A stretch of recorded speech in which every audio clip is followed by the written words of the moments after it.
ஜனமா, வா தமிழ். ஜனமா, நீங்க ஃப்ரீயா இருக்கீங்களா? உங்ககிட்ட ஒரு முக்கியமான விஷயம் பேசணும். நான் பிஸியா இருந்தாலும் நீ பேசுறதுக்கு நான் டைம் கொடுப்பேன். உட்காரு. மா, அன்னைக்கு நடந்த சம்பவத்துல குற்றவாளி சிபி சாரும் இல்ல, உங்க பொண்ணு ஜெயராணியும் இல்ல. அப்புறம் அது இன்னொரு ஆள் ஜனாமா. தமிழ், அந்த துரோகிய நியாயப்படுத்தாத. அவளே தப்ப ஒத்துக்கிட்டு போயிட்டா. நீ எதுக்கு அவளுக்கு சப்போர்ட் பண்ணி பேசிட்டு இருக்க? அது நமக்கு எவ்வளவு பெரிய இழப்பு தெரியுமா? எவ்வளவு பெரிய அவமானம் தெரியுமா? அந்த சீக்ரெட் ரிலீஸ் ஆனதுல இருந்து எத்தனையோ பேர் எனக்கு கால் பண்ணி கேட்டாங்க, இவ்வளவுதான் உங்க கம்பெனியோட நம்பகத்தன்மையான. இப்படி எல்லா கம்பெனில இருந்து கேள்வி கேட்கறாங்க. நான் எந்த பிரச்சனைக்கும் பதில் சொல்ல முடியாம திணறி நிக்கிறேன். ப்ளீஸ் இத பத்தி பேசாத. ஜனமா, அவங்க தப்பு செஞ்சதாவே இருக்கட்டும். ஆனா அவங்க பக்கம் இருக்கிற நியாயத்தை சொல்றதுக்கு கொஞ்சம் அவகாசம் கொடுக்கலாம்ல. அவங்க சொல்ல மாட்டாங்க. ஏன்னா அவங்க தன்னோட மருமகனை காப்பாத்துறதுக்காக தப்ப ஒத்துக்கிட்டு போயிட்டாங்க. புரியல.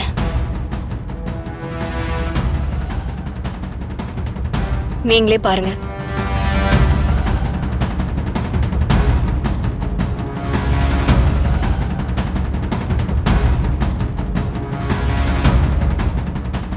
தம்பி, ஒரு நிமிஷம். அந்த ஃபைலை கொடுங்க.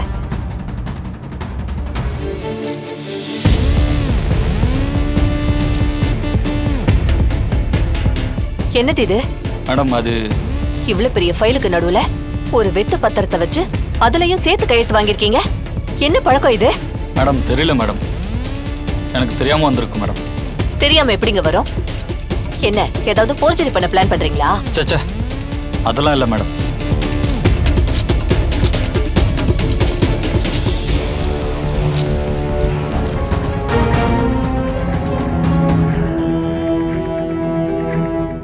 என்ன ஜானு, எதுக்காக வர சொன்ன?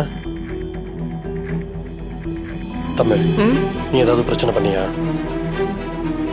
இல்லையே. ஏன்? இல்ல, திடீர்னு ரெண்டு பேரையும் கூப்பிட்டு வச்சு சைலண்டாவே இருக்காங்க, அதான் கேட்டேன். அவங்க அமைதியா இருந்தா நான் ஏதாவது கலாட்டா பண்ணிட்டேன்னு அர்த்தமா? அது எப்படி எப்பவுமே நான் தான் பிரச்சனை பண்ணிருப்பேன்னு யோசிக்கிறீங்க? ஏன் ஜனமா டென்ஷனா இருந்தா அதுக்கும் நான் தான் காரணமா இருப்பேனா? ஏன் நீங்க காரணமா இருந்தது இல்லையா? நீங்க ஜனமாவை டென்ஷன் படுத்தினதே இல்லையோ? ரொம்ப நல்லவர் மாதிரி பேசிட்டு இருக்காதீங்க.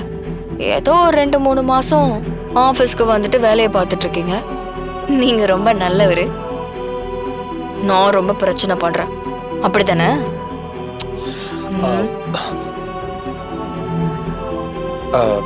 இல்ல ஜானு, என்ன விஷயம் கேட்டுட்டு இருந்தேன், அவ்வளவுதான். May come in ma'am?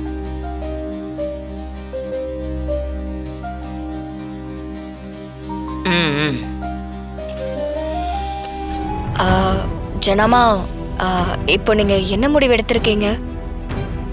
அவங்க மேல தப்பு இல்லைன்னு தெரிஞ்சிருச்சுல்ல. இதுக்கப்புறம் அவங்க இந்த வேலையில இருக்கட்டும், தொடர்ச்சியா வேலை பார்க்கட்டும்.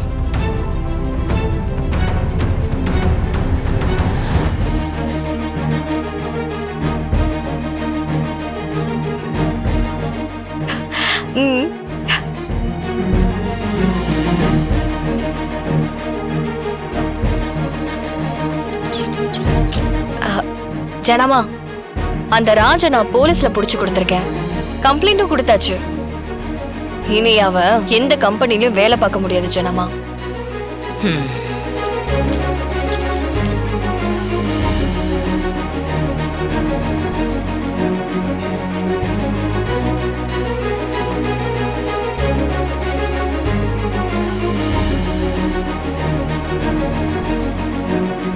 தேங்க்ஸ்.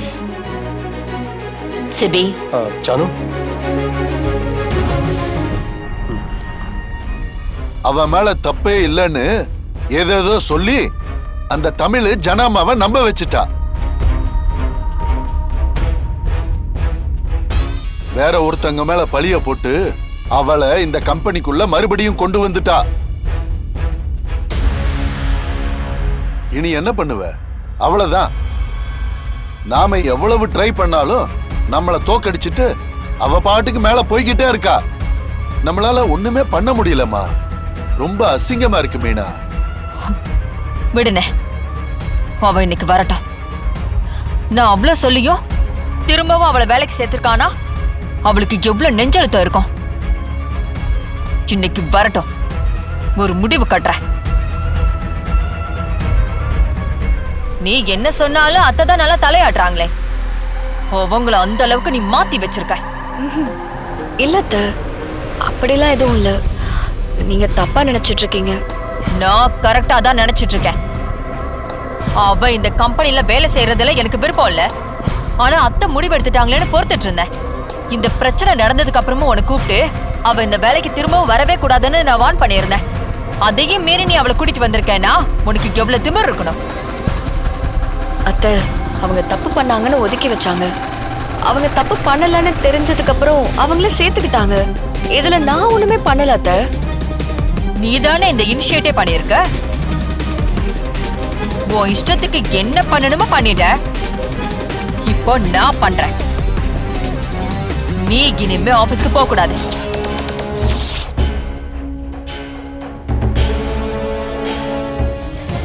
தமிழ் 10 மணிக்கு சிங்கப்பூர் கிளைண்ட்ஸோட மீட்டிங் இருக்கு. அதுக்கப்புறம் 12 மணிக்கு கஸ்டமர்ஸோட ரிவ்யூ பார்க்க வேண்டியது இருக்கு.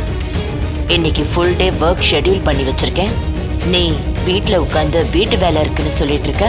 என்னாச்சு உனக்கு? சரி, போய் சீக்கிரம் கிளம்பு. இல்ல ஜனாமா, நான் ஆபீஸ்க்கு வரல. இனிமே பிசினஸ் கம்ப்ளீட்டா சிபி சரே பாத்துக்கட்டும்.